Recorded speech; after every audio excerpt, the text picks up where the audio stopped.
Hi everyone and welcome to our channel again. Before I start, don't forget to subscribe, like and comment as usual. Ndizoni update ke episode 8 wethu ukuthi kuzokwenzeka ntoni or part 8. As siyazi ba part 7 sephumile, abantu abaninzi they can't wait ukubona part 8 wethu. Ithi ke ndinithi vadla kancinci uba nilindele ntoni na. Part 8 wethu ubuntu uinvitiwe edineni yifamily kaMbali ekugqibeleni. Imincili ebenayo ke ubuntu ebevuya onwabile uba finally ifamily yamamkela, engazi into ba hayi ayikho njalo. Xa efika endlini kaMadiya abamamkelanga nakancinci. Umalume uGaddafi ke wabemxelela indlela aziva ngayo uba mabehlukane nje aphele kuMbali, akafuni umbonisa komntana wakhe. Ubuntu ke nanko eloqa ke ethetha nangazibuzwanga ukuba hayi ndiyamthanda noMbali, bekunje nam ngokuyana umtshana waminyaka ludetha noMadiya, yonke nje kanti ingamuzwanga. uMbali ke engazathi noma makasifihle phi ngalamanyala athethwa yipartner yakhe, ukukhupha isecret ezingabuzwanga akafuna ucinga ngenxa yoba efuna nje uba uconvince ifamily indlela amthanda ngayo uMbali.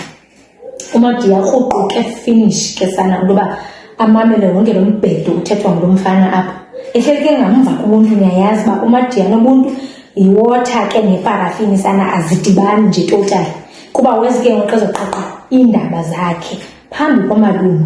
Umalume akakwazanga nozifihla ukuba akayithandanga into yoba uMadiya ajole nabantwana abancinci in front of umzukulwana wakhe. Andiqondi ke bebiyamfuna ke bethunana, kodwa ke abazi ke oomalume babaziphatha kanjani. Cinga ke hayi ke unyaka lo kangakwazi noyitolerate nje le nonsense loba amamele umalume ethetha noba kanjani noMadiya phambi kwakhe. Indlela nje umalume athetha ngayo nabafazi usho ukuthi unyaka lo yena akayithandi, uyaphuma uyahamba. Umalume nako sebona umntana ongenambeko ongenantlonipho ebantwini abadala xa bethetha uba umalume ke mhlawumbi seve kakhulu ngonyaka asazi, but then uzibonakalisa uba akamthandisisi. Sigqithe apho nanko umuhawu lakhe icala wenza isishiqi, uthatha itshomi kaMbali uyibeka nca kuye ebhedini. Akazange aphambane ke sana uMbali kukubona itshomi yakhe ezingubeni, ubabambe right handed umuhawu nolusanda ebhedini. uMbali ngelakhe shem yena besithi uyolungisa izinto yena nomuntu wakhe babuyelana, engazi uba umntu wakhe se-move on faster. In fact wathatha itshomi yakhe nalapha ebantwini. Hayi ke waluza uMbali. Ndithi zathi ingqondo ungathini ke wena ubona itshomi yakho nendoda yakho ebhedini enye, lo mntu ukucimba umxelela zonke imfihlo kanti ukujikela emva. Hayi itshomi yakho uqoka ke yazi umntu besemathandweni ngathi sisi xa ingafuna indoda phuma kuyo, sukube uyilandelela. Waphambana kuMbali, waphambana njengafuna nomamela. Nantso kumuhawu thatha imali uyinika ulusanda makahambe ashiyeke noMbali endlini. Elo hlazo nje lingako.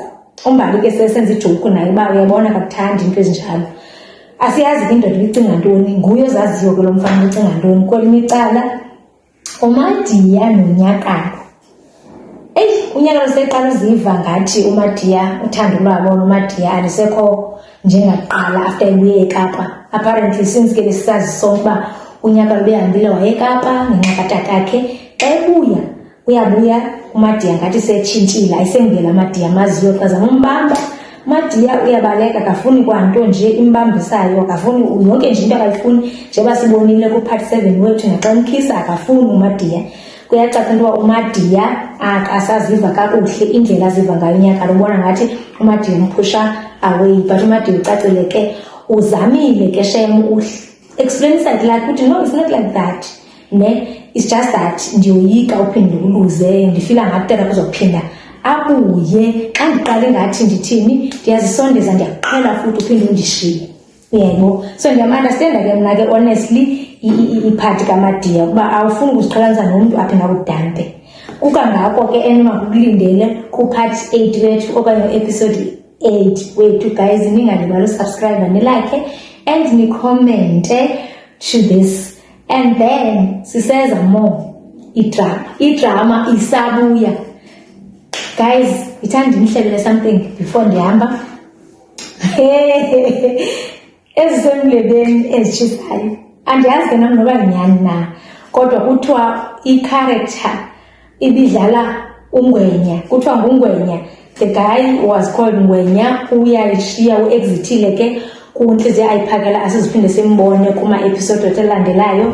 Bathi isizathu ke abantu abathethayo asiyazi, bathi abanye is because uthathe izinto personal on set, kwacaba ke abavani ke nee-producers ze-Inhliziyo Ayiphakela, abavisisani, even though kungakhange kuliwe. It's just that yena kuthiwa uye wathatha izinto personally, ufuna ukufunayo, like uyadimanda on set uba makanikwe into ayifunayo.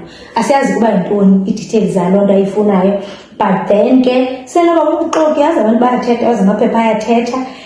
Yeah, so kuthiwa ke akaziphinde abonakale uNgwenya kwii-episode ezilandelayo. Also Inhliziyo Ayiphakela kuthiwa ke ii-episode zethu ezilandelayo sizofumana ama-new characters that azosijoyina. Kunama-Slay Queen azayo, uzodlala i-Slay Queen as uButshilo igama lakhe, uzodlala as i-Slay Queen. And then kubekho there's new actors ezizosijoyina ku-Inhliziyo Ayiphakelwa. Masibukeleni guys, there is more coming. Let's keep watching and enjoy our show. Thank you so much.